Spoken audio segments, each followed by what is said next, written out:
Hello, everyone. Welcome to another episode of Talk Commerce.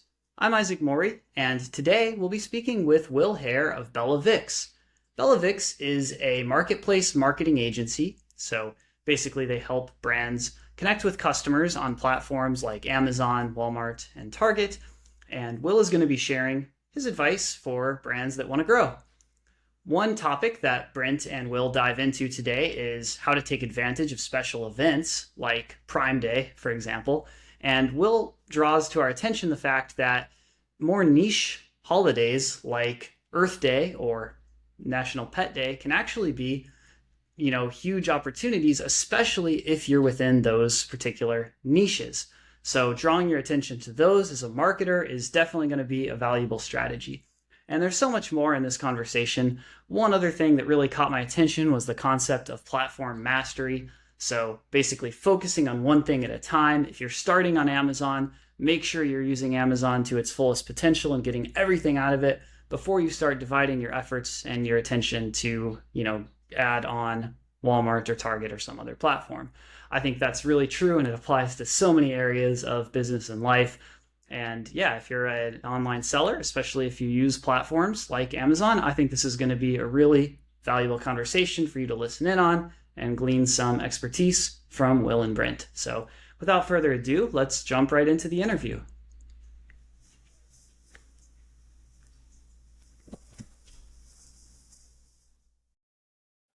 Welcome to this episode of Talk Commerce. Today I have Will Haire. He's with BellaVix. Will, go ahead and do an introduction for yourself. Tell us your day-to-day role and one of your passions. Awesome. Yeah, so I'm Will Haire. I'm the co-founder of BellaVix. BellaVix is a marketplace marketing agency. We help brands scale on Amazon, Walmart, and Target. And to date, we've done a little over $500 million in sales, so pretty exciting. And I have lots of experience working with brands. About myself, I am a father of two. I spend lots of time with my kids. We're into basketball. Pokemon cards are like a crazy thing right now, so I don't understand them. And my kids are funny because they'll get a brand new pack of these Pokemon cards and they open them in front of me and they're like, this one's fake. I'm like, game freak. I guess it's part of their business model, just throwing a couple of fake cards. But either way, it's very entertaining. And I'm living in Raleigh, North Carolina. Whoops. That's awesome. And my kids were also into Pokemon cards. They're a little bit older than you. In fact, yeah, we won't go into that. So, Will, besides the fact that I'm willing to have hair at some point in my life, and it's probably too late. You have volunteered to be part of the Free Joke Project before we get started. So I'm just going to tell you a joke. Just give me a rating 8 through 13. So okay.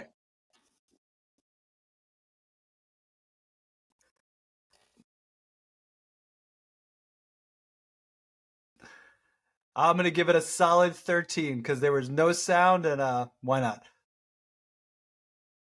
All right, here we go. We'll do it one more time. Oh, I thought that was the joke. No. You totally duped me. All right, we'll do it one more time. I apologize. Yeah, I must have unmuted or muted halfway, right? All right, here we go. Redoing it. Here we go. Here we go. All right, here we go.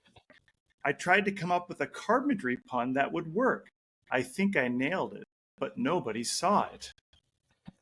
The first joke was better. I'm going to give this one a 10. All right. Thank you very much. All right. Yeah, apologize for that. All right, Will. So we're going to talk about Amazon retail media networks. Ooh, let's do it. Walmart, Target. Why can't Target ever do anything that seems to work? Keeps us gainfully employed. That's why. Yeah, there you go. Tell me a little bit about Prime Day that is coming up for us, but during this podcast, it's already happened. So tell us what people should expect post Prime Day, and are we going to have a Prime Day every day pretty soon? I hope so. Yeah, at this point, you never know. Prime Day is we call it a tentpole sales event for Amazon sellers. And essentially it is, I've been in retail a while. It is one of 2 times a year that products tend to be on sale at the lowest prices you're going to get them. So I tell my mom, my aunts and uncles, everybody support my people, go shop on Amazon. But as sellers, this is a great time to move giftable items. Typically what we see is like people shopping during this period are shopping for themselves. So like beauty products, supplement, even a lot of like the household items tend to do really well. So if you're, if you're a brand and you're considering participating, you probably already noticed that your cost per clicks have increased and we're getting a lot of people add to cart. Amazon has given us a ton of new advertising features to better target these shoppers that add to cart but don't make a purchase. And it's a great time to kind of get in front of shoppers and get some sales velocity up. Post Prime Day is kind of challenging because like everything kind of needs to reset. And typically for most categories, if you're not selling sunblock or something like that, July, August, September tends to be a lull. That's kind of like how Prime Day came to be about. So typically what we tell our brands that participated, they're still shoppers. They're the FOMO shoppers, I like to call them. They're the ones who come a little bit after. So it's good to run some type of sale, maybe not as aggressive as you did during the Prime Day, but understand that people will come on. They'll continue to shop as usual. But the biggest thing is to make sure that you're scaling back your CPCs, you're eliminating targets that aren't needed. If you're running programmatic advertising through the demand side platform, you'll want to use that new data and try to build audiences. So if you're a newer product and you didn't have enough volume to your listing in order to create an audience in the Amazon display, DSP, this is a good time to retry those audiences because you'd be surprised the uptick in traffic generally helps. And then it's business as usual. Run your promotions as you normally do. And by September, we're going to be talking about Best Deals Day and Q4. So don't worry. It'll only be a couple more months before we're rediscounting products and trying to sell more stuff. So going into Prime Day, should you double down on your ads going into Prime Day, and then after Prime Day, kind of learn what you've received from all that traffic, and then kind of work on your ads going into Black Friday? Or I'm assuming there'll be a bunch of pre-Black Fridays with Amazon as well. That's kind of the learning curve for merchants on Amazon. Yeah, so you nailed it. So at the end of the day, you can only be as aggressive as you could afford. Like I will never tell a brand to be like, spend more money than you're going to make on a product. Like it doesn't make sense. So have an allocated budget or like an efficiency KPI, but understand 2 to 4 weeks leading up to Prime Day, conversion rates dip, cost per clicks go up because everybody is getting ready for Prime Day. But the opportunity is that you're building the audience. And ideally, like typically when we run it, it's like 2-week run-up period where we're just getting a lot more traffic within reason. And then we're going hard during the Prime week now. It's 4 days, Tuesday through Friday. And we're just hitting them with ads on display networks, on pay-per-click. A lot of our partners are syndicating on their social media or hitting up their email list. But we're all driving traffic to Big Brother so that they can make their money and we can get a piece of that pie. That's kind of how it works. And then post Prime Day, it's correcting that. A lot of times we're pausing a lot of campaigns and and then that data, Amazon will have its deals days, which is like Prime Day light in October.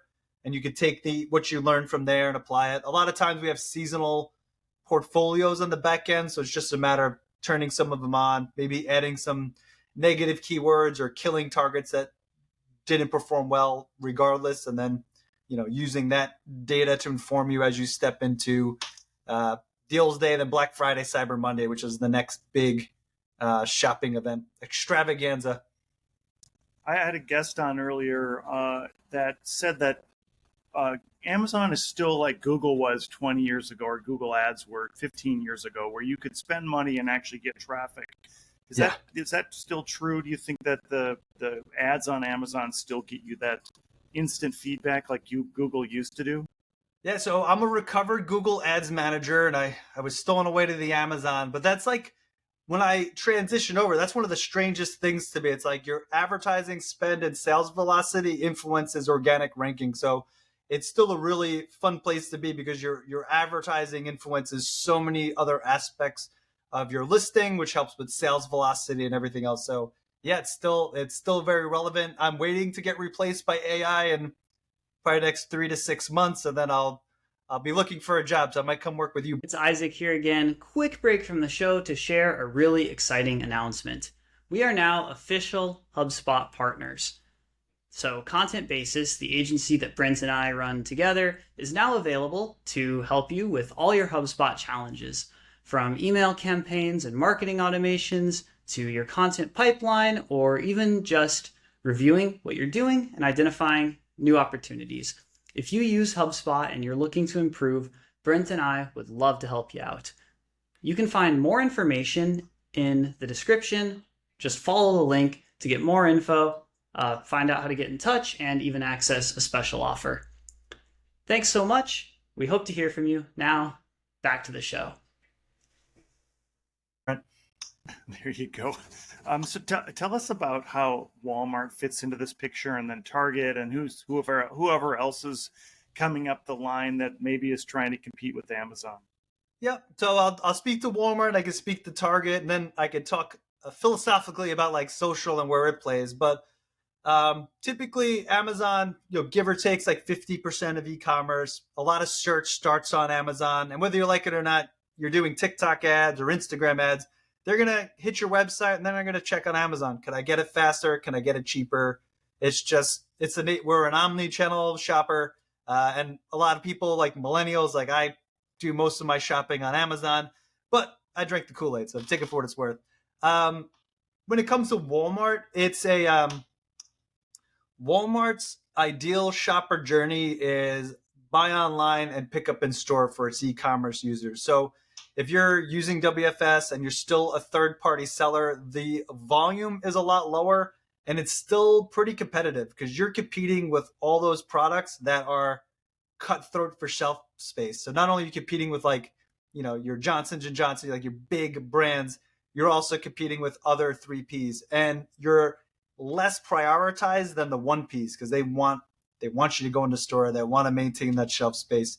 And so typically for 3P, not 1P, for 3P sellers, you can expect to do like 10 to 20% of whatever you're doing on Amazon or your website, depending on where you're emphasizing at the moment. So it's a nice to have. We do participate in these deals. We run promotions, we run ads, but we're very strategic with how much we're investing. We've helped a pet brand, but like why would you want to be on Walmart? It's still a first mover marketplace. They are, Amazon's 10 years behind Google. Walmart is 10 years behind Amazon. Like, it's still very rudimentary. And if you go to the Walmart Seller Summit, like I do every year, they're rolling out everything that Amazon's doing 2 years ago. So like they're adding all these new features, and it's great. I already know about them because I've been using them for 2 years on Amazon. So we get to use them on Walmart. So they are trying, and they're giving us new features and stuff, but it's just like their priority is 1P. There's a Walmart 10 miles of every major city. Amazon doesn't have that type of infrastructure. So I think it'll take some time. Should you invest? Sure. And the long-term benefit is if you can scale sales to a certain point, you can get into brick and mortar. So like a lot of times when the buyers are looking around, they're going to look on their website to see what 3P products are actually moving, and they'll reach out to you. And we've had a pet brand in a really unique niche that, the product was a good fit, the price point was a good fit, and we were able to scale their sales to a point where a Walmart buyer reached out, and they got in conversations. And right now they're in the phase where they're testing a certain region, but we got them into brick and mortar, and that's something that they wanted. Not everybody wants that. So like that's the Walmart advantage, if you will, but it's still a very small piece of the pie. And Target, I can only speak to Target from an advertising perspective. We've never managed operationally. We've been brought on through like CitrusAd or Criteo, and we use those to kind of scale their ads. Advertising is a bit challenging on Target. We're talking like, I don't even know, whatever pre-Google was for display ads. That's pretty much like what it is on Target. It's very rudimentary. It's very difficult. The data is not very good. But if you use a platform like PackView that ties into it, you can get more of a holistic picture. And it's actually easier to work through something like PackView than it is some of these other third parties. But only speak from advertising. It's a huge advantage. And what's nice about Target, it's limited competition. It's not an open marketplace. You have to be invited into Target. It's very specific on who gets in. So advertising tends to perform pretty well. And, we kind of know who we're competing against. So it's a good platform, but you're really limited on what you can do. Does that limited availability maybe lend better to the consumer because they're not seeing, 50 billion different choices on one thing? Like, especially on Amazon, you have sometimes you have way too many choices, and just limited availability helps you to choose easier. Well, as somebody in the advertising space, absolutely not. I need to tell these people what they need to buy and try to play the puppeteer where I can. But it is a better. I mean, we like to shop at Target. It is a better user experience, and the fact that like the barrier to entry to get in and the lack of competition does make it a better consumer journey. And they have like almost like Amazon, like that. Almost that built-in trust that it's probably going to be a pretty decent product if I'm buying it at Target. I read something that still 80% of all transactions are done offline in brick and mortar. Is it a good strategy to make sure you're on one of the big box stores to ensure that you potentially would have a future place for your product in store to take advantage of that 80% that's buying in store rather than just online? Yeah, that's actually really interesting. And, it's a bit separated from what we do being in the e-commerce space. And a lot of brands, like 60% of my brands aren't in brick and mortar. We focus a lot on digital brands only, but I follow the operators and they, it's, I always say Molly, but they do, I forgot the name of the supplement, but they do like, they're really big. They're 8-9-figure brands. They're huge. And one of the things that they said, I caught them at a talk, and it really resonated. It's like when you pay for CPMs, and you're paying for millions of views and it costs you whatever it costs you.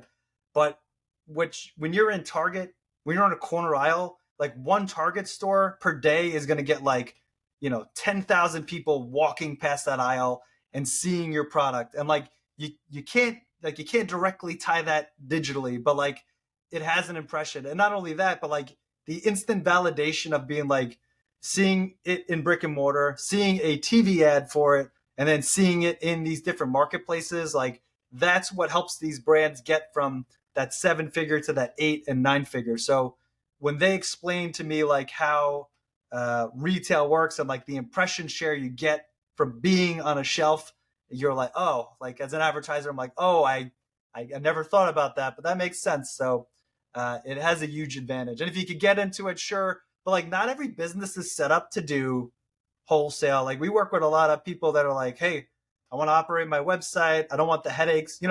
It's very cash intensive to get on shelves and to get all that inventory out where, if you're working consignment essentially with Amazon and on your website, like you could control your cash flow. And I guess it depends how much money you want to make. I know that all the brands have an entry point, and then there's days and weeks that you should be in there. Give us the days that are actually. Let me back up one step. Amazon has Prime Day. What are all the other days that merchants should pay attention to? So it's hard to say because it's seasonal. Like if you're in a pet area, like Pet Day, I think is in March. You have Earth Day if you're doing green products. But like honestly, typically we are trying to scale sales with like Amazon just has a lot of demand. Sure, they're going to run sales days. There'll be beauty events. And if you're invited to participate, you should always participate. If you can't afford a big discount, don't do a small discount. Some discounts better than no discount. And you don't always have to discount. But in terms of like when I look at the portfolio of brands that we manage, Amazon Prime Day, Deals Day, and then how can we support Turkey 5, essentially Black Friday through Cyber Monday, and then Christmas from, pretty much right after Cyber Monday to December 22nd for most products. That's where, we're building our strategies, we're building audiences, and we're concentrating on moving it over. So are there other events you could participate in? Yes, but like I haven't been part of another event that like we would do a ton of prep, that we see a ton of demand. Amazon, Walmart, Target, like they don't do a good job of promoting these other events. They're like nice to haves. And if I happen to be shopping, I'll notice it and be like, great, I get my dog food at a discount. But for the most part, you just operate as you normally would, be conscious of your profitability and your cash flow, and then understand when to invest leading up to these big tentpole events, and then knowing when to pull out and invest in other places. At the end of the day, like I think what's missed by a lot of sellers who like only do Amazon. It's like Amazon's more demand capture, and there's a whole demand generation that needs to go on that feeds into Amazon. Amazon, we could do demand generation, and I do it. DSP, streaming TV, creator connections, like they have some affiliate marketing programs, but it's expensive. Like you're going to pay a lot more using Amazon DSP to go mid and upper funnel than you are to just go on TikTok if your audience is there, or go on Instagram. But the benefit, and I'm not even saying driving it to Amazon, the benefit of driving it to your website is retention marketing. You own the customer data. And like that's the biggest drawback of these marketplaces. Like you don't own that customer. If you reach out to that customer you're not supposed to, you're going to get kicked off the platform. And there's lots of people who cheat. They cheat the system. They buy reviews. They do these things they're not supposed to. So the brands that I see succeed, they understand that marketplaces are just a part of the journey, but they understand that their brand building comes from outside of Amazon, and it comes from where your audiences are, which nowadays it's social media and YouTube. That's where they live. So we're a small piece of the pie. Do you see people doing social media to get them onto Amazon, or do you think they do social media to do direct selling? So depends what you're going for. I believe in platform mastery. So if your Shopify isn't doing the sales volume you want it to do, you shouldn't be driving traffic to Amazon. You should be focusing all your efforts to you can get predictable sales and predictable outcomes on a single platform before you move over to another platform, because you're going to spread yourself way too thin and you're never going to achieve scale. Like that's the biggest thing, is like how fast can you get to 7 figures, and how fast you can get there is like how focused you can be on platform mastery. So if you are in this stage, no, drive it to your website. They're going to cross over. I'll guarantee it. You'll invest money in Facebook ads and you'll see an uptick on Amazon, because it's just, we're omni-channel shoppers. Now, if our goal is to improve BSR, we're comfortable with our Shopify sales, and we now want to conquer Amazon or Walmart, then yeah, drive it. We'll give you a link. You save money through the brand referral bonus program. You save on some fees. We can get attribution links to see how well it performs. But like, it's never going to perform as well as driving to the website or being able to purchase directly on the platforms like I think TikTok shops or Meta shops, whatever they are. Not my cup of tea, but that's going to have the best conversion rates. You're going to get drop off when they land on an Amazon page, and that is not the journey that they're looking for. So yes, depends where you are as a business. Will, we have a few minutes left here, and as I close out the podcast, and by the way, it's been fascinating. It's gone so quickly. As I close out, I give everybody a chance to do a shameless plug about anything they'd like. What would you like to plug today?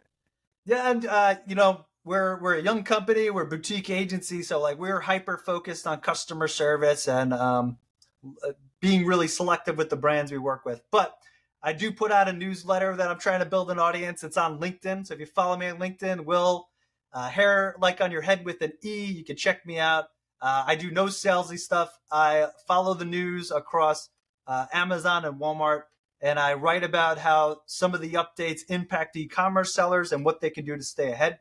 And I'd appreciate anybody who hears what I'm saying and they haven't rolled their eyes and they're still listening. Come check that out. And if you can support me there, that would mean a lot.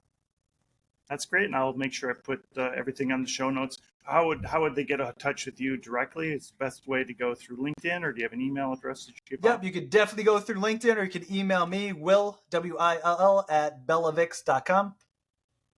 That's perfect. Will Haire, it's been such a great conversation. Thank you so much for being here today. Thanks for having me, Brent. Talk Commerce is a production of Content Basis, LLC. For more creative content, go to contentbasis.io.